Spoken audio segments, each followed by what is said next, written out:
আসসালামু আলাইকুম, কেমন আছেন সবাই? আজ সকালে নাস্তায় আমি বানিয়েছিলাম ছিটা রুটি বা ছিটা পিঠা। তো এই যে প্রথমে আমি চালের যে গুঁড়ি ওটার সাথে নর্মাল পানি দিয়ে একদম পাতলা করে একটা ব্যাটার বানিয়ে নিয়েছিলাম। তারপরে কড়াইটাকে সিজন করে এই যে আমি ছিটা রুটি বা ছিটা পিঠা বানাচ্ছি। আপনারা দেখতে পারেন অনেকের হাতেই নাকি এটা হয় না, অনেকেই বলে যে না অনেক কঠিন, হয়তো কড়াইতে লেগে যাচ্ছে। না, অ্যাকচুয়ালি আপনার কড়াইটা হতে হবে, যদি এসএসের হয় আমার মতো, তাহলে এটাকে সিজন করে নেবেন। সিজন করতে গেলে প্রথমে খুব উঁচু তাপে কড়াইটা একদম গরম করে নেবেন। গরম করে নেওয়ার পরে পানির কয়েকটা ছিটা দিবেন। ছিটা দিলে যদি পানির এগুলো ছিটাগুলা গোল গোল বল আকার ধারণ করে, তারপরে সেই পানিটা মুছে এর মধ্যে হালকা তেল ব্রাশ করে দিবেন। তাহলে কিন্তু আপনার কড়াইটা সুন্দর মতো সিজনিং হয়ে যাবে এবং পিঠাগুলা সুন্দর করে উঠে আসবে।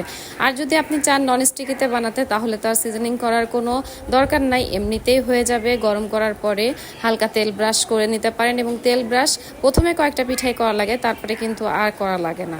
তো এইভাবে সুন্দর করে উপভোগ করতে পারেন আপনারা আমাদের দেশি এই খাবার। আর ছিটা রুটির সাথে কিন্তু দেশি মুরগির ঝোল বা হাঁসের একটা অসাধারণ কম্বিনেশন আছে। ভালো থাকবেন সবাই, থ্যাংক ইউ ফর ওয়াচিং।